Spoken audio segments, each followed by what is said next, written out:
हकीम साहब, बात करेंगे टॉन्सिल को लेके। बहुत सारे लोगों को ये परेशानी जो है समय समय पर होती रहती है। तो ये टॉन्सिल की परेशानी एक तो उत्पन्न कैसे हो जाती है, क्या कुछ कारण होते हैं और नुस्खे क्या कुछ हो सकते हैं?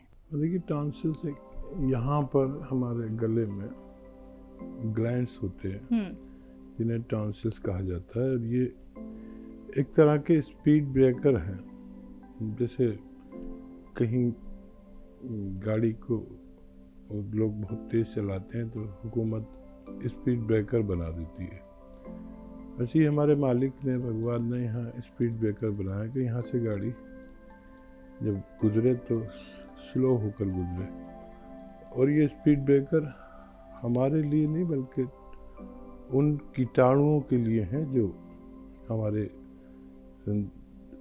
गले में चले जाते हैं, और वो ये स्पीड ब्रेकर उनको आगे नहीं जाने देते, कीटाणु को।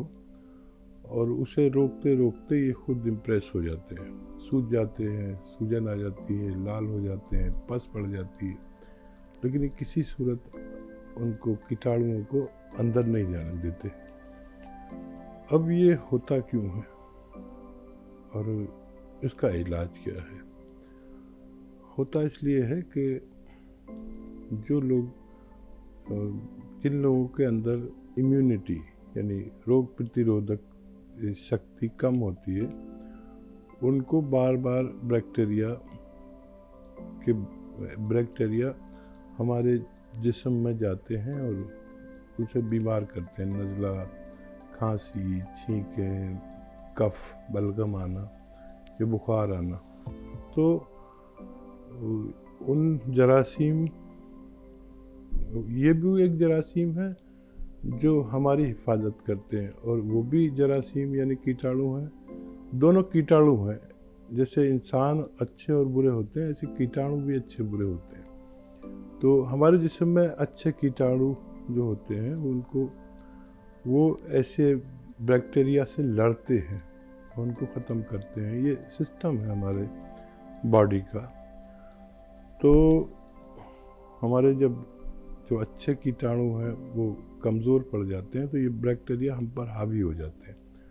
तो यूनानी में इसका इलाज यही है कि जो अच्छे कीटाणु हैं उनको उनकी तादाद और उनकी मजबूती ज़्यादा कर दी जाए, तो ये जरासीम, ये कीटाणु कमज़ोर पड़ जाते हैं और आदमी सेहतमंद ज़िंदगी गुजारने लगता है। तो फिर ना हमारे टॉन्सिल्स होते हैं, ना हमें बार बार छींकें, खांसी, नज़ला, बलगम होता है, और हम सेहत की ज़िंदगी गुजार सकते हैं। इसके लिए नुस्खे तो मैं अक्सर बताता ही हूँ, बहुत सारे नुस्खे हैं, लेकिन वो नुस्खा सबसे कारआमद, सबसे कामयाब माना जाता है जो एक घरेलू नुस्खा है। कच्ची दवाएं हैं। सपिस्तान एक दवा, उन्नाब एक दवा, अलसी एक दवा, 3 चीज़ें खरीदें। 100 ग्राम इनको बारीक पाउडर बनाएं और 30 ग्राम इसमें पीपला मूल मिलाएं। पीपला मूल हमारे किचन के गरम मसालों में होती है, शहतूत की तरह। वो 30 ग्राम मिलाएं, बाकी चीज़ें 100 ग्राम। इनका पाउडर बना के 1 चम्मच सुबह, और बहुत ज़्यादा परेशानी है तो शाम को भी गर्म पानी के साथ लेना बेहतर है। और कुछ महीनों खाने से ऐसे मरीज़ों को फ़ायदा होना मुमकिन है।